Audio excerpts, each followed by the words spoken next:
Hi everyone, welcome to another episode of Raw Radiant Health. I'm Natasha, and thank you so much for joining me today. So, I had a whole episode planned for you, and then something happened. Midday, I had a knock on my door, and at my door was self-sabotage. But I didn't let it in.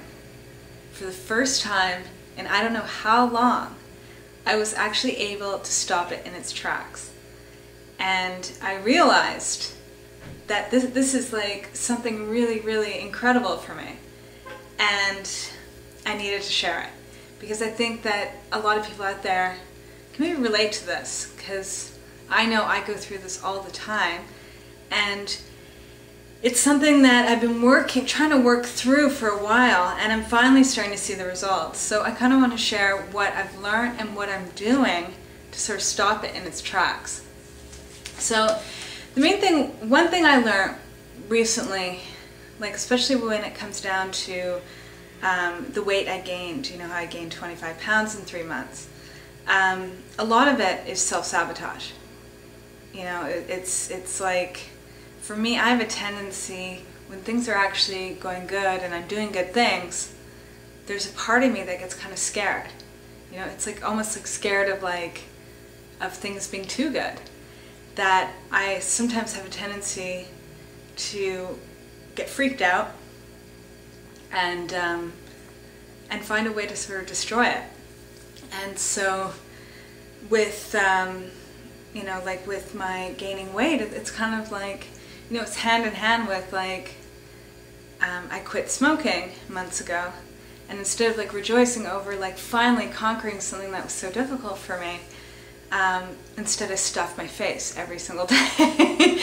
And you know, so that's how it plays out with me. It's like I do something great and I take a step forward, but I'm so uncomfortable with that step forward that I need to take a step back. And I let myself do it, and I've learned from it. And from learning from it, I've been trying to actually work through it so I don't go through this again.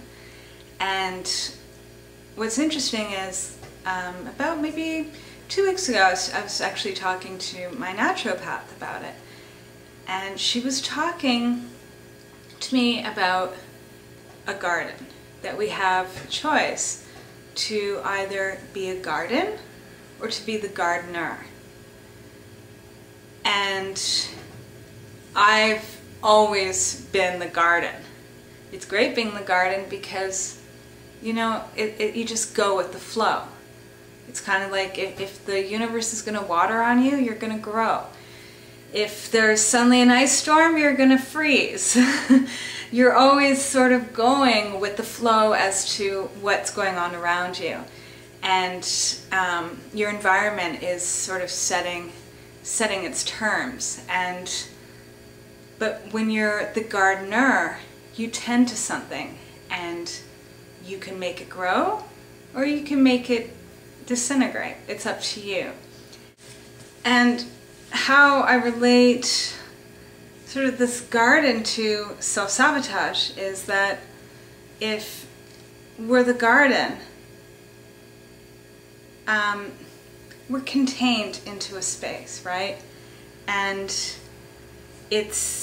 we stay in that space because that's the space that we're given, and we would never go beyond that space because something outside of us has determined that, you know, this is the area that you stay in. This is the box that you live in. And so we don't expand or go beyond what is in front of us. And we stay in that area a lot of times out of fear of the unknown. What if we grow out of that space? Are we going to still be nurtured? Are we still going to be fed? Are we still going to be loved? Are we still going to have the sun shining on us? So we just stay in what seems comfortable. And so how I relate this with self-sabotage is that it's easier to stay with what we know than to go beyond. And when we do go beyond, we try maybe to destroy it so we can go back to what we know, even though what we know could be very limiting, and what we're living in is limiting. And so what I experienced today with self-sabotage was something really cool, and I'm really proud of, because what happened was I got some really disappointing news, and a little bit uncomfortable news as well. It's not news I wanted to have, and it sort of disrupts my foundation. And normally, especially like these days and how I've been and the habits that I've picked up, I would have just reacted to that news and that disappointment by sabotaging myself even more. And I would probably have, gone and stuffed my face with food. Even if it's raw food, I'm still stuffing my face with food.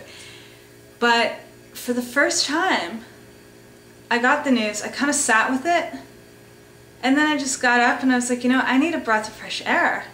And I went for my bike ride. And it was the first time where I didn't even have to have a dialogue with myself to be like, no, you're not going to eat food.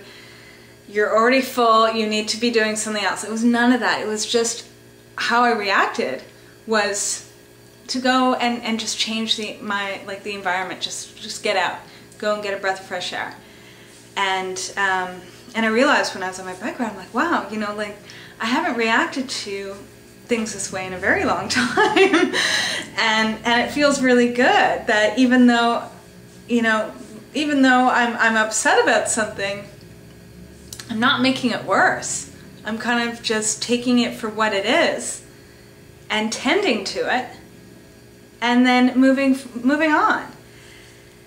And the one thing that I just want to share from this is that I'm seeing that it's not something that is just changed in me overnight. And I think that's one thing that a lot of times is overlooked, is that these things take time. It's almost like you need to keep practicing. Like a few months ago, whenever I was like, something freaked me out or I got upset, I would just, be eating food to numb it out or to deal with it.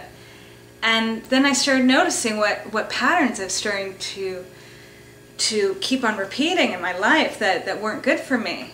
But it wasn't like I can just say, okay, I see what I'm doing and I'm going to stop. But what I started to do was just to slowly make gradual changes, that every time something came up, I would just try and make an effort to do something different. And whether it was like, even though I was reaching for food, I didn't eat everything. Stopped halfway through. And so it was like slowly implementing a change of behavior associated with my disappointment or my frustration or whatever it is with my self-sabotage. That I was not going to sabotage myself.